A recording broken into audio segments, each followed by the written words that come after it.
I will assume that it's all right if I respond to a comment and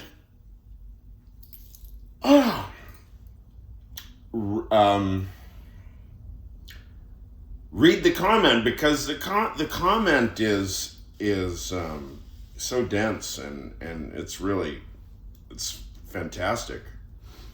You know, I read it several times throughout the day,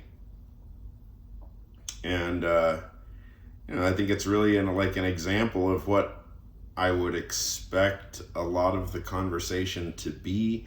And you know, I mean these days, and you know, I wonder a lot about projecting from the first person subjective standpoint, which we all do, I guess, in some sense. Although then if we ask the question, well then what's not projecting, we immediately run into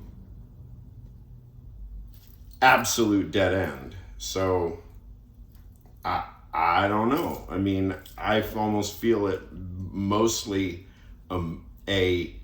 an ethical, moral compulsion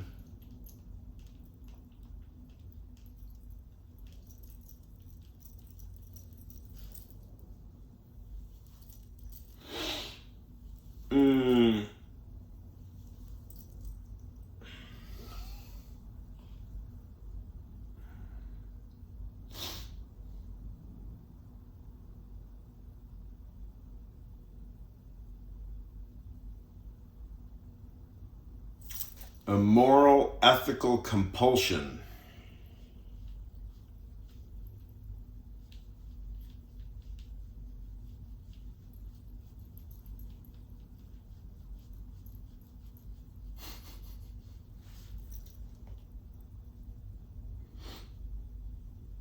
There's going to be a lot of moral, ethical compulsions these days in a lot of different directions. The moral, ethical compulsion to speak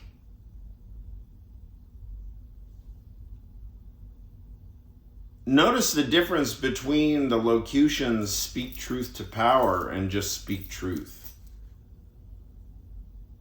How about the locution speak falsity?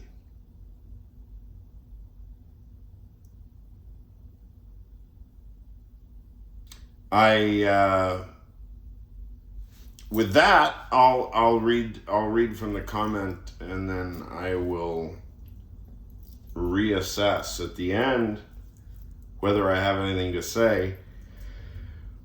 Oh, I'll probably pause inside. They say, I am glad you were able to reconnect with JVL. Well, I never lost connection with JVL because I don't think that I've ever been connected with him. But at this point, he's such a celebrity, I would need an introduction.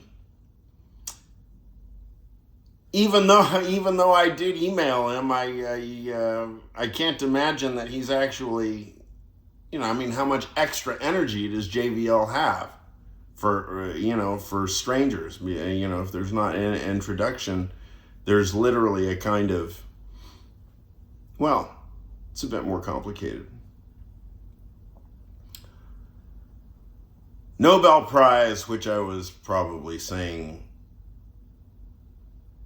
comedic things about. Nobel Prize were the entitled and self-serving circle jerk.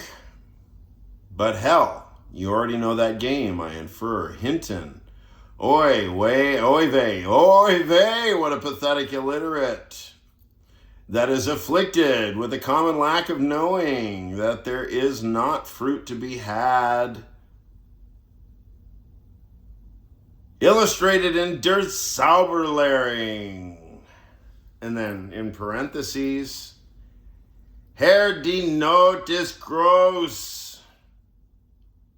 Die ich rief, die Geister werd ich nun nicht los. Retrospective, empty regrets, much like the crying Oppenheimer. The brackets closed.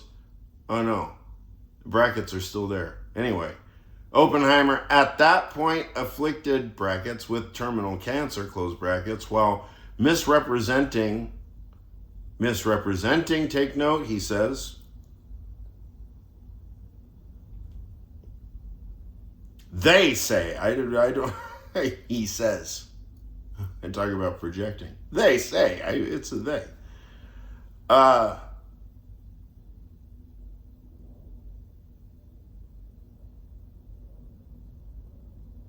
No, it's not. What am I talking about? No, it's Oppenheimer. We're talking about Oppenheimer here. Am I running out of gas, or am I really that stoned? Hey, I've got so many excuses for my mistakes. That alone should earn me at least a junior college professorship for one fucking semester. Well, it's not as though I really pursued that. I guess I just expect, here's what I think I expect.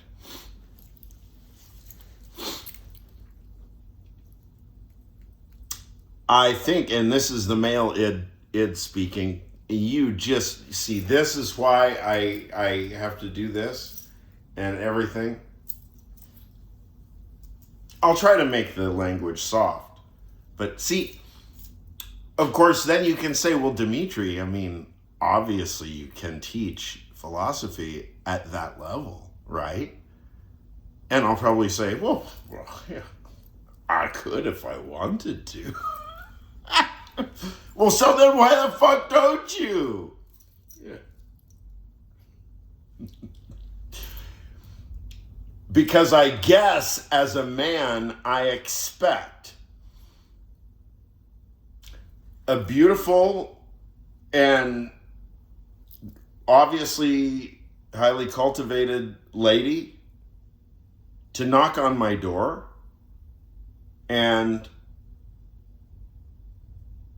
I will invite her in, and she will shower me with compliments, but not in a overly cloying or gross way. And then, now she is suitably of age. Let's get this straight. She's my age. Let's say she's my age, so we don't have any questions. A 50-year-old lady. Yeah, but she's smoking hot. We picture like Jennifer Aniston, right? Because I saw earlier today, Jennifer Aniston,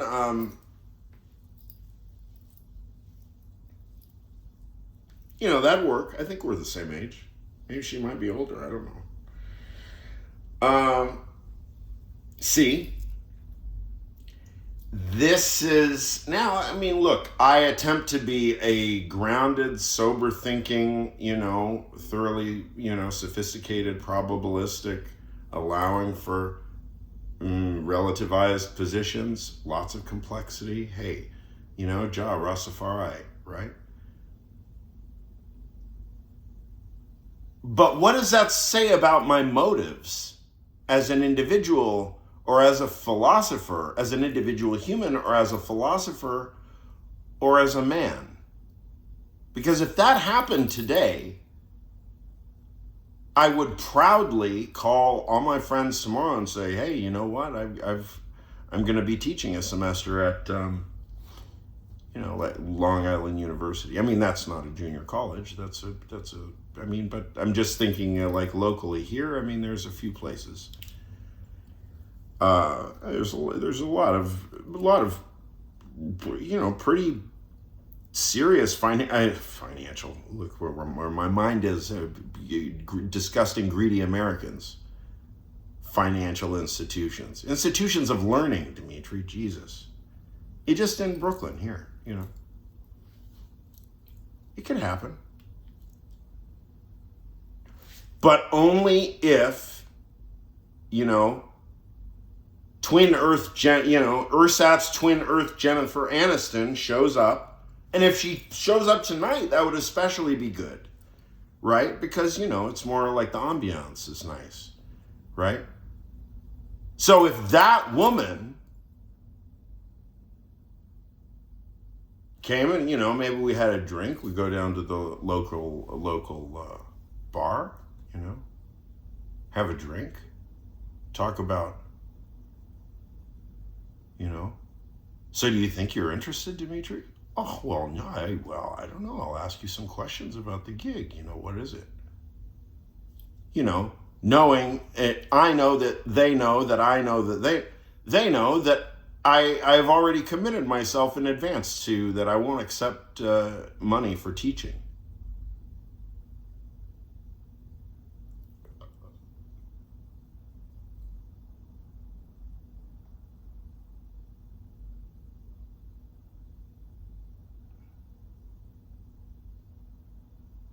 So, there's not any, there's really nothing to negotiate. I mean, somebody knows that you won't accept money for teaching. Oh, no, maybe I have a standard. I don't know. Maybe that means my standard's even more hardcore.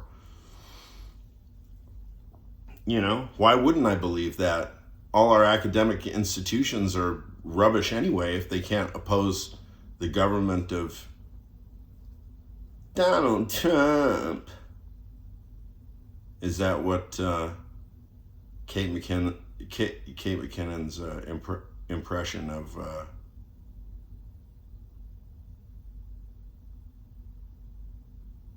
what's that Fox anchor's name?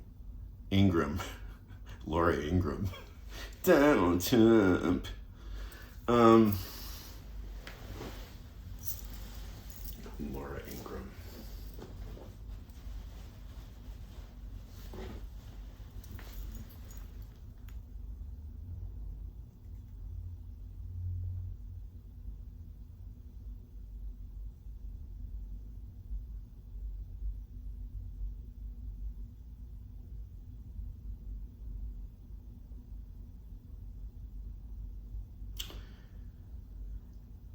Herr, die Not ist groß, die ich rief, die Geister wird ich nun nicht los. Retrospective empty regrets, much like the crying Oppenheimer, at that point afflicted with terminal cancer, while misrepresenting the Bhagavad Gita when he said, now I am become death, the destroyer of worlds.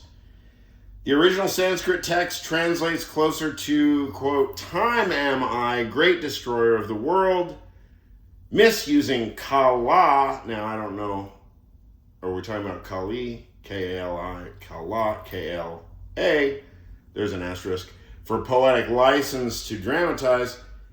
The rubber hits the road, and yes, there was the theoretical basis and concern that pressing that button may ignite the Earth's atmosphere, but it was pressed nonetheless. These learned Nobel laureates, tisk tisk. I digress. Dimitri, I find if I interpret what you share, perchance I might be wrong or have been too hasty in my choice of words. See, now there I am doing it. Well, at least I shall own, if mistaken, and take account. Close bracket.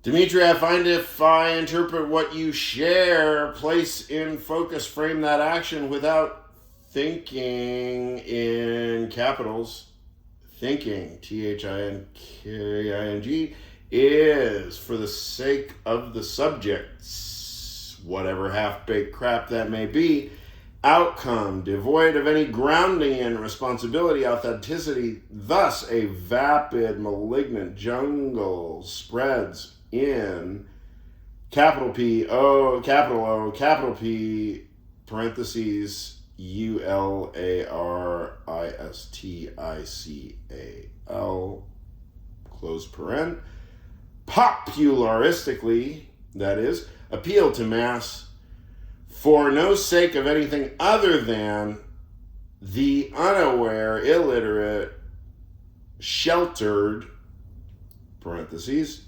self, the sheltered self, that affects, capitals, AFFECTS, affects by actions, sans reason. Yeah. Yeah. Yes. Yes and yes and yes. And more yes. Yes is all over the place. I could speak about this for the next month. I'll probably have more to say about it tomorrow. I don't know. But, yeah, keep on keeping on. Yeah! Come on.